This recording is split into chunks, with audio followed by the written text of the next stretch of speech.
AHTV Pakistan. میری YouTube family کے members کیسے ہیں؟ آپ ٹھیک ٹھاک ہیں، خیر وافی سے ہوں گے۔ آج جس موضوع میں بات کرنے جا رہا ہوں وہ ہے تحریک لبیک پاکستان کا دھرنا، جو کہ اس ٹائم لاہور میں جاری ہے، اور اگلا جو سٹیپ ہے وہ یہ لینا چاہ رہے ہیں کہ وہ اس دھرنے کو جو ہے وہ مارچ میں تبدیل کرنا چاہ رہے ہیں، جو کہ اسلام آباد کی طرف مارچ کرنا چاہ رہے ہیں وہ، اور حکومت جو ہے وہ اس چیز کو روکنے کی بھرپور کوشش کر رہی ہے۔ اس کے لیے انہوں نے لاہور میں ہی تقریباً 7,000 کے قریب سنا ہے کہ پولیس والے جو ہے وہ تعینات کر دیے گئے ہیں، جو ابھی تک کی خبریں ہیں۔ اور اس ٹائم جو دھرنا ہے وہ MU کالج کے پاس موجود ہے، اور وہاں سے وہ بابو صابو انٹرچینج یا GT روڈ کے ذریعے جو ہے وہ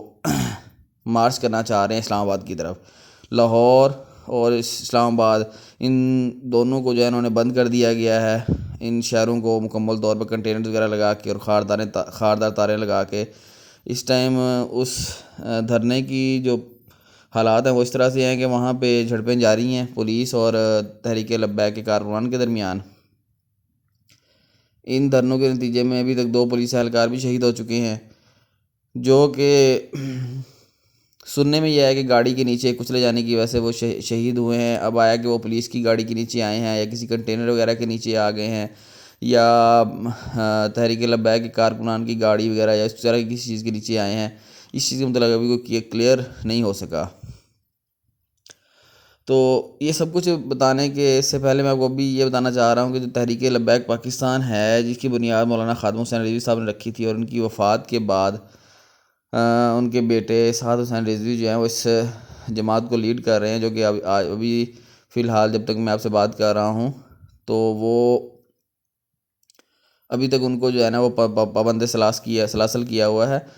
وہ یہ گورنمنٹ نے جو یہ سٹیپ لیا ہے ان کے مطابق کہ اگر ان کو چھوڑا جائے گا یا رہا کر دیا جائے گا تو اس سے جو ہے نا حالات مزید بگڑ سکتے ہیں۔ حالانکہ عدالتی جو فیصلہ آیا ہے وہ ان کے حق میں آیا ہے کہ ان کو رہا کر دیا جائے، لیکن ابھی تک گورنمنٹ نے ان کو رہا نہیں کیا۔ اس معاملے میں گورنمنٹ کو ویسے سوچنا چاہیے اور ان کو رہا کر دینا چاہیے تھا، تاکہ معاملات اس حد تک بگڑتے ہی نہ۔ لیکن ابھی اس وقت جو صورتحال ہے اس کے مطابق ان کے 2 مطالبات ہیں۔ ایک یہ ہے کہ جو فرانسیسی سفیر ہے اس کو رہا کیا جائے، اور جو مولانا خادم حسین رضوی صاحب کے بیٹے ہیں سعد حسین رضوی TLP کو جو اس ٹائم لیڈ کر رہے ہیں، ان کو بھی جو ہے وہ رہا کیا جائے۔ لیکن گورنمنٹ کا سٹانس جو شیخ رشید صاحب کی طرف سے آیا ہے وہ یہ ہے کہ وہ جو مولانا خادم حسین رضوی صاحب کے بیٹے کی رہائی ہے اس کے متعلق تو بات کرنے کے لیے تیار ہیں، اور یہ یہاں تک کہ اس کے لیے تو گورنمنٹ نے کمیٹی بھی بنا دی ہے، جس کو لیڈ کر رہے ہیں وہ بشارت حسین جو ہیں وہ لیڈ کر رہے ہیں، راجہ بشارت حسین۔ وہ سعد حسین رضوی کی رہائی کے متعلق بات چیت کریں گے اور مذاکرات کریں گے۔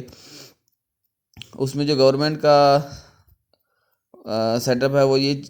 ہے کہ سعد حسین رضوی کے بیٹے کی رہائی کے متعلق، اور جو کارکنان وغیرہ انہوں نے گرفتار کیے ہیں TLP کے، ان کو رہا کر دیا جائے گا۔ اس طرح کی کچھ معاملات ہوں گے، لیکن فرانسیسی سفیر کے متعلق جو ہے نا وہ بات کرنے کے لیے راضی نہیں ہے۔ وہ حالات کچھ اس طرح سے کہ پاکستان کی معیشت بھی اس چیز کی متحمل نہیں ہو سکتی فی الحال دیکھا جائے تو، اور ابھی تک پاکستان جو ہے وہ FATF کی گرے لسٹ میں ہی موجود ہے۔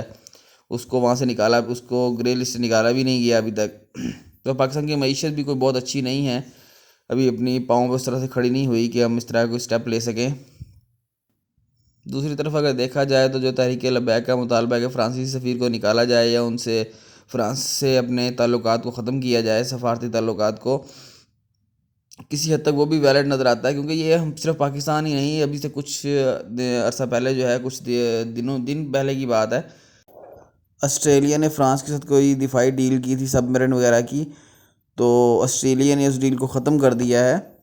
تو یہ کوئی ایسا مسئلہ نہیں ہے۔ امید کرتے ہیں کہ حکومت جو ہے وہ اس چیز کو سیریس لے گی اور مذاکرات کامیاب ہوں گے، اور انشاءاللہ جو ہے نا وہ پاکستان جس طرح سے سروائیو کر رہا ہے تو اس طرح کے معاملات کو جلدی حل ہو جانا چاہیے، تاکہ مزید جو ہے معاملات خرابی کی طرف نہ جائیں۔ ویسے بھی حکومت کے لیے کافی مشکل وقت ہے، کیونکہ اس ٹائم جو اپوزیشن ہے وہ بھی اس چیز کی تیاری میں ہے کہ وہ بھی لانگ مارچ وغیرہ کرنا چاہ رہی ہے، تو اس قسم کے جو دھرنے ہیں ان کو وہ بخوبی استعمال کرنے کی کوشش کریں گے اپنے حق کے لیے۔ تو امید کرتے ہیں کہ گورنمنٹ جو ہے وہ اس چیز پہ سمجھے گی اس چیز کو، اور مذاکرات کے ذریعے جو اس معاملے کو حل کرے گی اور بہتری کی طرف اس معاملے کو لے کے جائے گی۔ انشاءاللہ جیسے جیسے کوئی اپڈیٹ آتی رہیں گی میں آپ کو بتاتا رہوں گا۔ حالانکہ انڈیا میں کافی عرصے سے کسانوں کا احتجاج وغیرہ چل رہا ہے، جو کہ بہت بڑے پیمانے پر چل رہا ہے، لیکن اس کے باوجود انڈیا اس چیز کو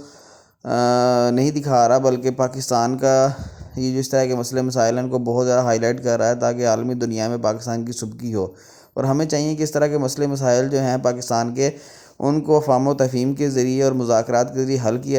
کیا جائے تاکہ ایک اچھا امیج دنیا میں پاکستان کا جائے۔ اس دعا کے ساتھ اللہ تعالیٰ پاکستان کا حامی و ناصر ہو اور جلد ہی اس طرح کے معاملات جو ہے اس کو نپٹا لیا جائے تاکہ پاکستان ترقی کی راہ پر گامزن ہو سکے اور ایک صحیح معنوں میں اسلامی ریاست کے طور پہ دنیا کے نقشے پر ابھر سکے۔ آمین۔ اگر آپ کو میری یہ ویڈیو پسند آئی ہے تو ویڈیو کو لائک کریں، شیئر کریں اور کومنٹ کریں۔ انشاءاللہ اس طرح کی مزید ویڈیو لے کے ہم آپ کی خدمت میں حاضر ہوتے رہیں گے۔